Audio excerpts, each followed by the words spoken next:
여러분, 오늘도 성경의 창에 오셨습니다.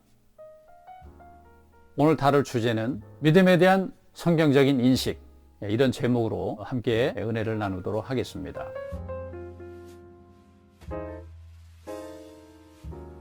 믿음은 정상적인 그리스도인의 생활에서 근간을 이루는 것으로 믿는 이들은 이것을 정확히 인식하고 구체적이고 실제적인 체험이 균형을 이루어야 하지요.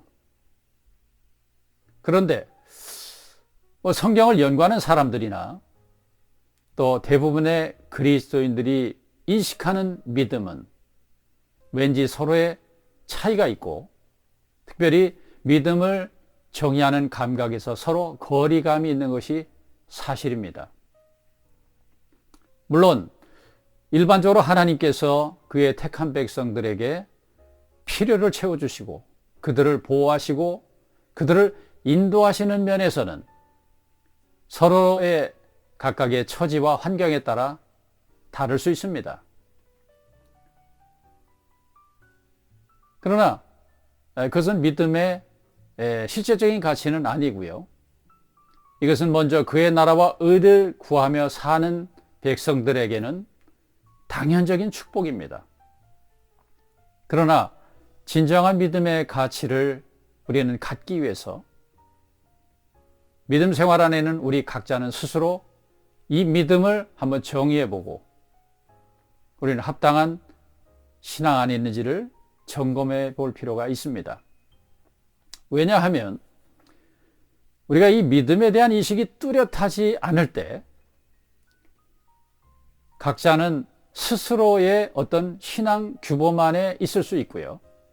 또 그들이 속한 공동체의 어떤 전통과 관습 안에 머무를 수 있습니다. 그러므로 하나님께서 기대하시는 오늘 신앙의 진보를 기대하기 어려울 수도 있다는 말이죠. 그러면 이 합당한 믿음을 정립하기 위한 길을 어떻게 제시받을 수 있을까 하는 문제입니다. 이것을 위해서는 한 세 가지의 필요 조건을 살펴볼 수 있습니다. 그 첫째는 믿음에 대한 성경적인 인식을 갖는 것입니다. 두 번째는 무엇을 믿는가를 분명히 하는 것입니다. 세 번째는 성경에서 제시하는 특별히 새 언약에 따른 믿음의 본을 추구하고 있는가. 다시 말하면 성경에서 제시하는 신약의 믿음의 본을 따르고 있는가라고 하는 것입니다. 따라서 오늘은 이 세 가지 내용을 중점으로 한번 살펴보도록 하겠습니다.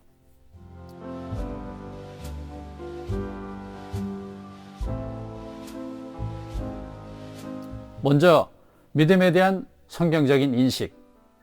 믿음에 대한 성경적인 인식은 먼저 하나님께서 그의 택한 백성들과 그들에게 하신 언약과 밀접한 관계가 있습니다. 다시 말하면 옛 언약 안에 있는 구약 시대, 새 언약을 따른 신약 시대, 이 각 시대를 따라서 하나님께서 기대하시는 백성들의 삶과 또 그들이 하나님을 경배하는 것에 대해서 서로 차이가 있기 때문입니다. 우리는 먼저 구약에서 언급하는 믿음에 대한 단어들을 살펴볼 필요가 있는데, 구약에서 언급하는 이 믿음에 대한 단어는 에무나, 헤세드, 바타흐, 이런 히브리 단어로 등장을 합니다. 이런 단어들의 공통점이 있는데, 이 공통점은 존재하시는 하나님, 또한 이 땅에 있는 백성들에게 긍휼과 자비를 베푸시는 하나님, 이런 하나님에 대해서 하나님의 백성들이 갖는 신뢰와 또 의지하는 대상으로서 하나님에 대한 믿음입니다.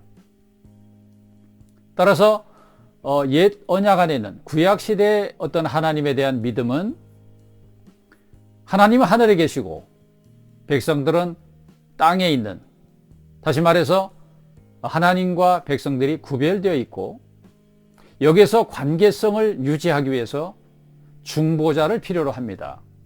그 중보자들이 우리가 잘 아는 왕, 제사장, 사사들, 선지자 이런 사람들이죠. 뿐만 아니라 이제 하나님은 어떠한 하나님이 일으킨 사람들을 통해서 하나님과 하나님의 백성들의 언약을 주시는데 이 언약을 신뢰하고 더불어서 외적인 율법을 준행하는 이런 면을 중점으로 믿음을 갖게 됩니다.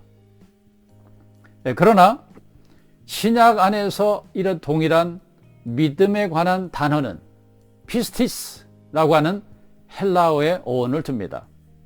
피스티스는 몇 가지 의미를 함축하고 있는데 첫째는 화해의 의미를 함축하고 있고요.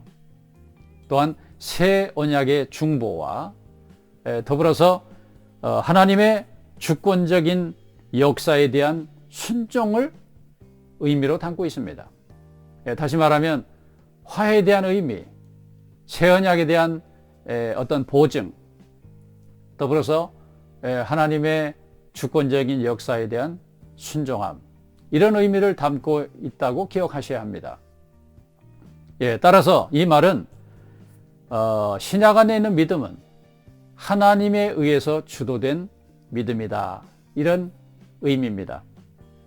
그러므로 피스티스라고 하는 이런 어원의 근원을 둔 신약의 믿음은 근원이 사람에게 있지 않고 하나님의 은혜로 믿는 이들 안에 들어온 살아있는 인격이다, 이런 의미를 기억하셔야 합니다.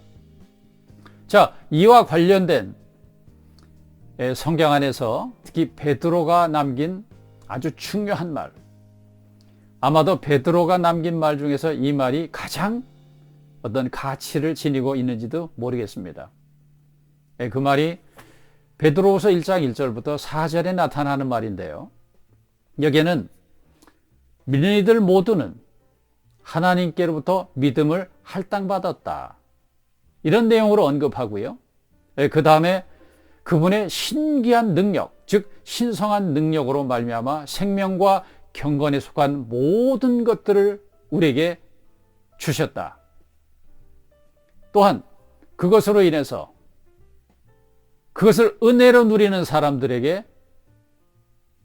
하나님의 신의 성품에 참여하는 역사, 다시 말해서 그분의 거룩한 본성에 동참하는 그런 일을 제시하고 있습니다.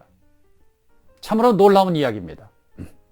자, 따라서 믿음은 외적 대상이 아니라 믿는 이들 존재 안에서 움직이시는 하나님의 역사에 중점을 두고 있다는 뜻입니다.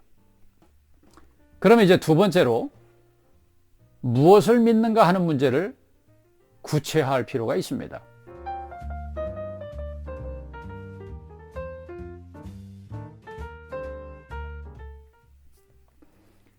이 앞에서 살펴본 어원에 따르면 구약시대 하나님에 대한 믿음은 하나님께서 하늘에 존재하시고 백성들은 땅에서 그분의 존재하심과 또 믿는 이들에게 또 하나님의 백성들에게 긍휼과 자비를 베푸시는 이런 하나님에 대한 어떤 면에서 외적인 대상으로서의 하나님을 믿는 믿음이었다.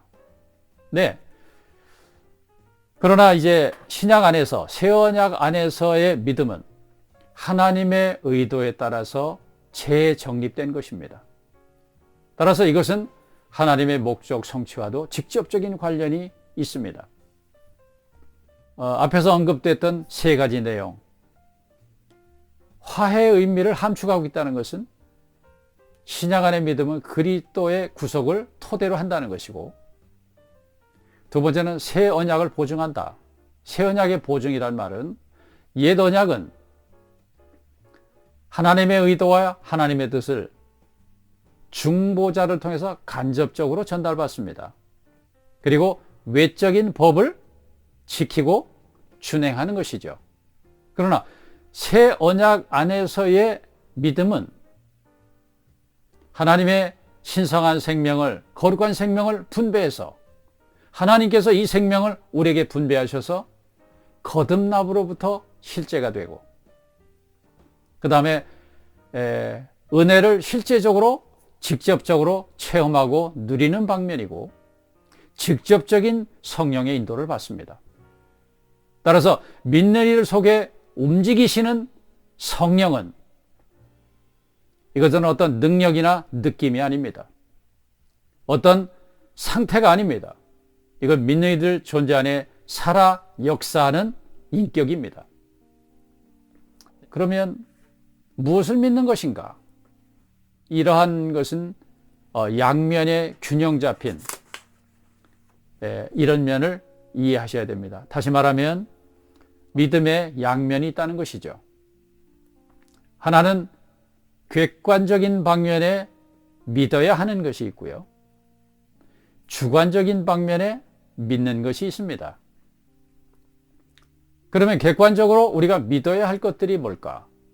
네, 이 믿어야 할 것들은 첫째, 하나님의 존재하심, 하나님께서 주신 성약, 계시, 역사, 우리는 이런 것들을 믿습니다. 자, 또 한 방면은 그리스도께서 성취하고 도달하신 모든 것을 믿습니다. 하나님께서 사람이 되신 성육신, 십자가에서 이루신 그리스도의 완전한 구속, 이제 잠자는 자들의 첫 열매가 되신 죽음에서 부활하신 그리스도를 믿습니다. 뿐만 아니라 승천 보좌 영광에 이르신 것, 우리는 믿습니다. 예, 그러나 이런 그리스도께서 성취하고 도달하신 모든 역사도 어떤 면에 사람 안에 오시기 위한, 믿는 이들 속에 역사하기 위한 과정에 불과합니다. 따라서 이 역사를 주관적인 믿음이라고 하는데요. 이것을 위해서 주님께서는 생명 주는 영이 되셨다. 다시 말하면 믿는 이들 존재 속에 역사할 수 있는 성령이 되셨다는 말입니다. 그래서 믿는 이들 속에 움직이시는 이 역사를 통해서 의와 거룩과 영광에 이르는 실제가 생성이 됩니다. 우리는 새 언약 안에 있는 믿음은 바깥에 있는 대상이 아닙니다. 우리는 우리 존재 속에서 역사하고 움직이시는 살아있는 인격을 믿습니다. 이것이 신약의 믿음입니다. 신약 안에는 이 믿음을 설명한 한 구절이 있는데, 여러분 잘 아시는 히브리서 11장 1절을 보게 되면 믿음은 바라는 것들의 실상이요 보지 못하는 것들의 증거다, 이런 기록이 있습니다. 유일하게 있는 이 믿음에 대한 설명의 구절이 참 어렵습니다. 바라는 것들이 실상이다, 보지 못하는 것의 증거다. 참 이해하기가 쉽지가 않습니다. 그런데 오늘 여기에 바라는 것들의 실상, 어떤 면에 실질이다, 이렇게 해석하면 더 좋고요. 자, 이것을 헬라어 원문에서 이해한다면 우리가 좀 받아들이기가 쉽습니다. 자, 헬라어 원문은 뭐라고 되어 있냐면 휘포스타시스라고 하는 어원을 가지고 있는데요. 자, 이것의 내재적인 의미는 이런 뜻을 가지고 있습니다. 이것은 믿는 이들 존재 안에 거룩한 목적이 이루어지기까지 그것을 지지하는 근거, 다시 말하면 그 거룩한 목적이 이루어질 때까지 지지해주는 내적 역량이다. 여러분, 이것은 주관적인 믿음과 관계가 있는 뜻이죠. 대부분의 종교적인 어떤 관행을 우리가 본다면 믿음의 대상이 외적 영역에 있습니다. 어떤 대상을 믿는다는 말이죠. 예, 따라서 보이는 것에 집착하기도 하고요. 그러므로 어떤 종교적인 이런 관행들은 인간의 어떤 상상이나 철학으로 구성했던지 아니면 물질적인 것으로 조각하거나 새겨서 세워둔 것입니다. 그러나 새 언약 안에 있는 믿음은, 이것은 믿는 이들 존재 안에서 살아 역사하는 인격, 실체. 다시 말하면 사람 안에 움직이시는 하나님의 역사입니다. 여러분, 오늘 이 말씀을 여러 번 거듭해 드리는 것은 우리 인식의 전환이 새로워져야 한다는 말입니다. 그러므로 이러한 믿음의 토대는 언제 시작되었을까? 하나님께서 사람을 창조하실 때부터 계획하셨던 것입니다. 그래서 창세기 1장 26절은 이런 말씀을 기록하고 있죠. 하나님께서 사람을 창조하실 때 그분의 형상과 모양대로 창조하였다. 어떤 면에 우리 언어로는 형상과 모양이 비슷합니다. 또 형상이란 말과 모양이란 말의 내재적인 의미를 접촉하기도 쉽지가 않고요. 이 형상이란 말은 히브리어 단어의 첼렘이라고 하는 단어입니다. 이 첼렘은 조각가가 조각하듯이 뭔가 새겨 넣다, 이런 의미를 가지고 있습니다. 색이다, 이런 의미죠. 다시 말해서 하나님께서 본래 사람을 창조할 때, 사람을 만드셨을 때 그분은 사람 속에다 뭔가를 조각하기로 정하신, 새겨 넣고 싶은 이런 의도를 가지고 사람을 만드셨다는 말입니다. 예, 그래서 첼렘과 함께 있는 데무트는 이제 비슷해진다, 같아진다는 그런 의미입니다. 이 같아진다라고 하는 것은 어떤 표현을 강조하는 말이기도 하지요. 자, 이 의미를 다시 말하면 하나님의 형상과 모양대로 창조된 사람을 원문의 의미대로 우리가 해석해 본다면 그 의미가 아주 뚜렷해집니다. 자, 그것은 창조된 사람에게 하나님의 생명과 본성, 즉 하나님의 풍성을 새겨 넣어서 하나님을 표현하는 존재가 되도록 한다는 의미를 신약에서 특별히 바울이 많은 곳에서 언급을 하고 있습니다. 이와 관련된 신약 성경에 이와 동일한 의미를 가진 그런 기록들을 발견할 수 있는데, 특히 고린도후서 4장 4절에서는 그리스도는 하나님의 형상이라. 다시 말하면 사람의 모습을 입고 이 땅에 오신 주 예수가 하나님의 형상이란 말이에요. 자, 다음으로 골로새서 1장 15절은 그리스도가 보이지 아니하시는 하나님의 형상이다. 아주 흡사한 말입니다. 또 골로새서 2장 9절은 그 안에 신성의 모든 충만이 육체로 거하시고 너희도 그 안에서 충만하여졌느리라. 아주 의미 있게 발전을 시킵니다. 다시 말하면 그리스도 안에 신성의 모든 충만이 육체로 거하시는데, 즉 그 몸 안에 신격의 모든 충만이 거하신다는 말이에요. 그런데 이 말을 오늘 믿는 이들과 연관을 시키고 있습니다. 너희도 그 안에서 충만하여졌으니 라고 말합니다. 바울은 로마서 8장 29절에서 더 이해하기 쉬운 말을 남깁니다. 여기서는 하나님께서 미리 하신 자들, 즉 믿는 이들을 그분의 아들과 같은 형상을 이루게 하시려고 미리 정하셨다고 선언하고 있습니다. 이런 말씀들이 오늘 신약, 즉 새 언약의 필요이며 더불어서 옛 언약 안에서 새 언약으로 전환된 바울이라고 하는 사람을 등장시킨 이유이기도 합니다. 그러면 이런 말씀을 근거로 해서 이제 성경에서 제시하는 신약의 본, 이 사람을 바울을 중심으로 한번 살펴보겠습니다.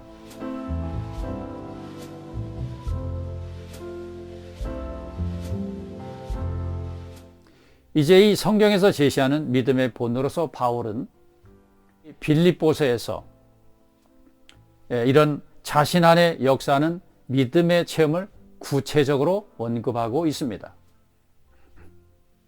빌립보서 1장 서두에서는 믿는 이 속에 이 선한 일, 선한 역사를 시작하신 분께서 그리스도 예수의 날까지 이루실 줄을, 완성할 것을 확신한다, 이렇게 시작을 합니다. 2장에서는 하나님의 기뻐하심이 있는데, 즉 믿는 일 속에 존재하시면서 운행하시는 이 역사를 하나님이 기뻐하신다고 기록합니다. 그래서 하나님의 기뻐하시는 뜻은 믿는 일 속에 사람 안에 역사하는 것이었습니다. 그러므로 1장 20절은 자신의 간절한 기대와 소망이 있다. 자신의 간절한 기대와 소망은 자기 몸에서 그리스도가 확대되는 것이라고. 참 놀라운 계시입니다. 3장에서는 이제 이런 말들을 쭉 남기게 됩니다. 옛 언약의 믿음 안에 살던 바울은 그 안에서 자신에게 유익하던 것, 정말 소중히 여기던 것, 자랑하고 싶었던 것들, 이런 모든 것들을 이제는 해로 여긴다. 심지어는 배설물로 여긴다라고 말합니다.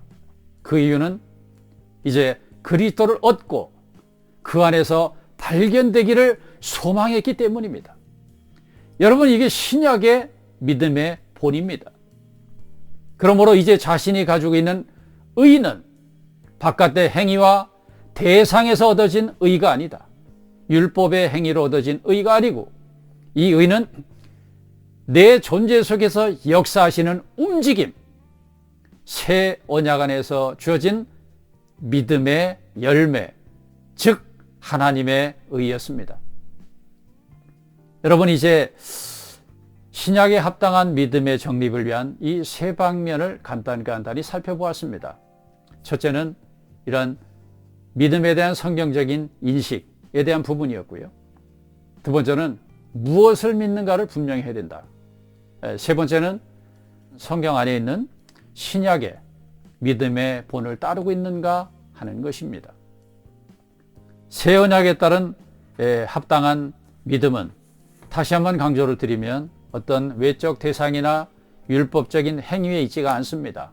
심지어 그리스도께서 성취하고 도달하신 모든 것까지도 오늘 믿는 이들에게 역사되기 위한, 믿는 이들에게서 하나님이 기대하시는 오늘 조각을 해내기 위한 정말 아름다운 이 땅에 하나님 사람을 산출하기 위한 과정이었다고 하는 것을 우리가 말해볼 수 있었습니다. 그러므로 이제 이런 신약의 믿음은 하나님께서 본래 의도하셨던 대로 생명과 본성에 따른 그런 아름다운 인격을 조각하시도록 오늘 우리가 하나님께 기회를 드리고 어떤 면에서 협력하는 것입니다. 또 이 목적을 위해서 역사하시는 하나님의 주권에 순종하는 것.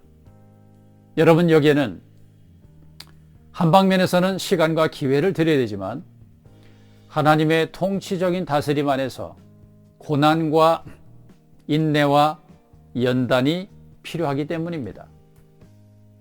그러므로 우리는 거룩함에 이를 수 있는, 하나님이 기대할 수 있는 이 아름다운 영역에 도전을 할 수 있는 은혜를 얻게 되었습니다. 자, 그러므로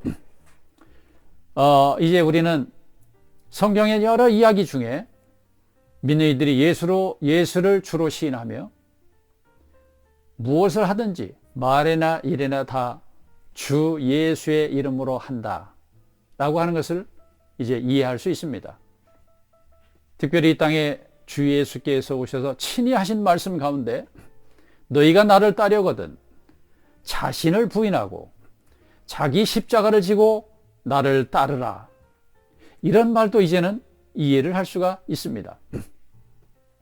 그러므로 새 언약에 따른 합당한 믿음이 실제로 우리 존재 속에서 발전되기 위해서는 우리는 이러한 실제가 있어야 합니다. 예수께서 나의 주가 되시옵소서. 우리는 그분 자신을 우리 안에 영접한 사실이 있어야 되고요. 우리의 날마다의 아름다운 고백은 하나님의 백성과 하나님의 관계, 하나님과 하나님의 백성 관계에서 가장 아름다운 성경에서 보이시는 관계는 사랑의 관계입니다. 그것을 대표적으로 말해주는 책이 아가서입니다.